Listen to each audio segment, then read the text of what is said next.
싶은 교육 채널.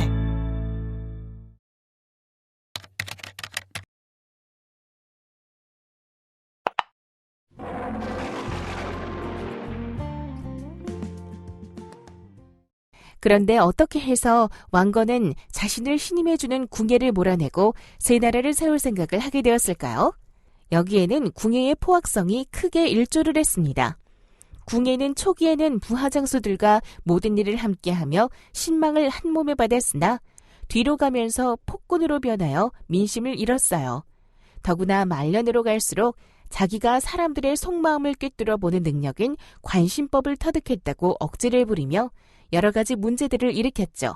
바른 정치를 하라고 조언하는 부인을 다른 남자와 간통했다고 몰아붙여 잔혹하게 죽여버렸으며 왕건마저 의심하여 죽이려 했습니다. 하루는 궁예가 왕건을 불러놓고 내가 관심법으로 보니 네 놈이 반역질을 하려 하는구나 라고 속마음을 떠보았습니다. 궁예가 다그치자 왕건은 변명을 하려 했어요.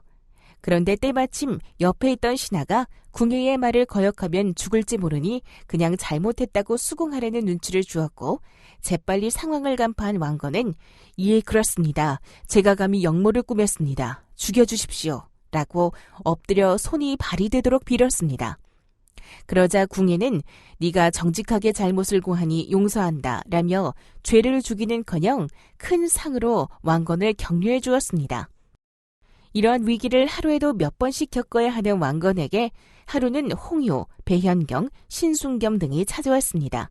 그들은 궁예의 포악성이 날로 심해져 더 이상 견딜 수 없으니 궁예를 몰아내고 왕건 중심으로 새 나라를 건설하자고 말했습니다. 그는 이들의 제안을 처음에는 완강히 거절했어요. 하지만 두 번, 세 번 강하게 권유하자 결국에는 결심을 고치고 그들과 손을 잡고 정변을 일으켜서 궁예를 몰아내고 918년 자신의 나라 고려를 건국했습니다. 한편 궁궐에서 쫓겨난 궁예는 평민으로 변장하여 산골로 달아났으나 농민들에게 발각되어 그 자리에서 살해되었습니다. 평소에 독불장군처럼 살며 백성들을 괴롭힌 죗값을 치른 셈이죠.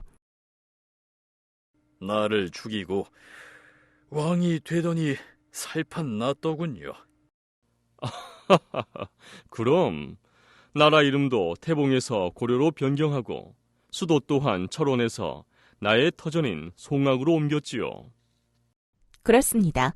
궁예가 후고구려를 세웠던 곳은 송악이었지만 궁예는 나라 이름을 마진, 태봉으로 바꾸며 수도 또한 자신이 성장했던 철원으로 바꿔 왕자리에서 쫓겨날 무렵에는 나라 이름이 태봉, 도읍지는 철원이었습니다. 왕건이 나라 이름을 고려로 정한 이유는 고구려 부흥에 대한 염원 때문이었습니다. 고구려 사람들은 자기 나라 이름을 고려라고 부르기도 했으니 왕건의 고려 건국은 고구려의 부활이라고 할 수 있죠. 일국의 왕이 된 왕건에게는 반드시 달성해야 할 일이 하나 있었습니다. 그게 무엇이죠? 물어보나 마나 후삼국 통일이었지요. 그렇습니다. 왕건은 왕이 된 이후에 군사력을 더욱 강화하여 통일전쟁에 적극적으로 나섰습니다. 그의 통일 전략은 간단했어요. 힘을 완전히 상실하여 손톱, 발톱에 이빨까지 빠진 꼴이 되어버린 신라와는 친하게 지내고 후백제와는 적극적으로 대립하는 전략을 취했어요. 그의 이러한 전술은 절묘하게 맞아떨어져 935년에 신라가 자진하여 항복해왔으며 936년에는 후백제에서 발생한 내분을 틈타 후백제를 합병함으로써 완전한 통일을 이룰 수 있었습니다. 한편 왕건은 고구려의 옛 땅을 되찾는 일에도 발벗고 나섰는데 발해가 거란족에 의해 926년 멸망하자 발해 왕자 대광현을 비롯한 10만여 명의 발해 유민들을 고려에 들어와 살게 했습니다. 내가 그런 사람이에요. 이해심 많고 포용심 넓은, 그러면서도 나는 북방 영토 개척에 지속적으로 신경 써서 말년에 고려의 국경선은 청천강에서 영흥만 선에 이르렀지요. 그래. 왕건 자네가 잘한 점은 나라를 안정시키는 데도 노력하였지. 물론이지요. 고구려의 진대법을 본뜬 흑창을 설치하여 빈민을 구제하였고 세금도 크게 낮춰주었어요.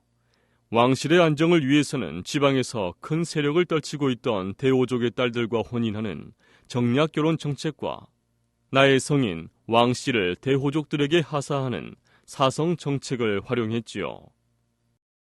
이 두 정책이 왜 왕권 안정 정책이냐고요? 생각해보세요. 각 지방의 유력한 호족들에게 자신의 성인 왕씨 성을 하사하여 그들을 왕족으로 대우해주면 성을 하사받은 호족들의 입이 함지박만하게 벌어지며 국왕에게 고마워했을 것입니다.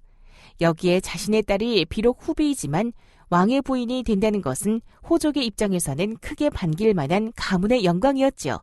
따라서 정략결혼 정책과 사성 정책은 건국 초기 국가의 기틀을 안정시킬 수 있는 절묘한 방안이었습니다. 하지만 말이에요. 왕건의 이 정책들은 양날의 검이었습니다.